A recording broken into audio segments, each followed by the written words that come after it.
Hey, I'm Captain Colt Harrison. We're here at the Charleston Angler, and I'm going to show you today how to tie a fly for catching a lot of our local saltwater game fish. This thing will catch just about anything, so we'll give you the basics on how to tie it, how to use it, anything you need to know for catching fish around here. All right, to start this fly, we're going to use a number 2 regular shank hook.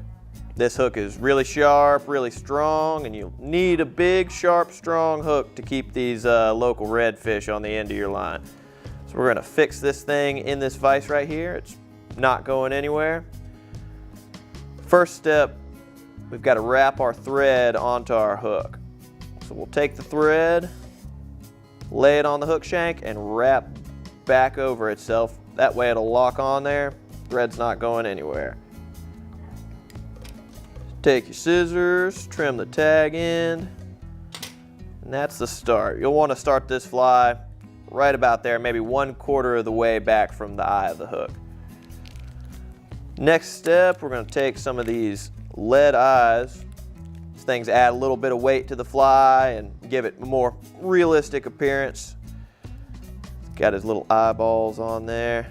So we'll wrap those down. What I do is do a series of wraps on either side and eventually go back and do a figure 8 around these lead eyes. That way they will fasten down on that hook and won't get ripped off when you bang them up on oyster shells or when a big hungry redfish smashes into this thing.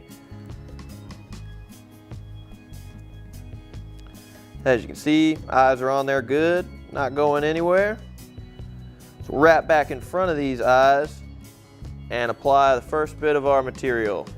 For this fly, the main material is a bucktail. This is a northern bucktail off of the tail of a white-tailed deer. They take these and they dye them in just about every color under the sun. So depending on what kind of fish you're trying to catch, you can make them any color, any size you want. So we're going to use yellow and a little bit of red today for this one. Kind of as a rule of thumb, you always want to do your lighter colors on the bottom of the fly and your darker colors on top of the fly. That's what most of the natural bait fish kind of have a pattern of.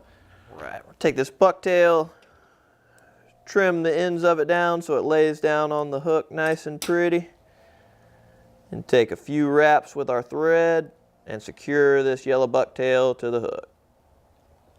Now that that's in there, it's not going anywhere. We'll take our thread, wrap behind our eyes, then we'll pull this bucktail down and secure it just behind the eyes. Keeps that hair laid down to the shank so it's more of a minnow profile. We add one knot right behind the eyes, one knot right in front of the eyes, and then we'll flip our hook over.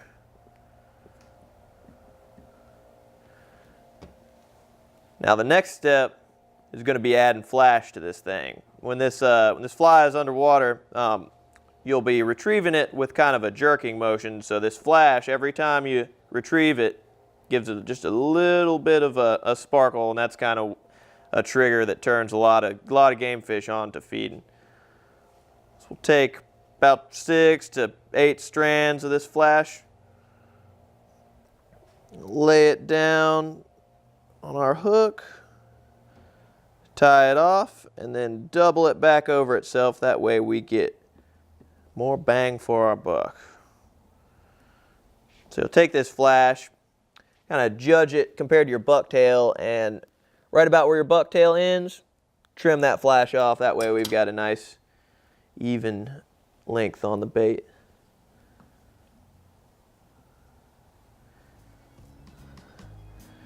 Lay it down next to the fly. You want to get about the same length that you have on your yellow bucktail for your red bucktail too.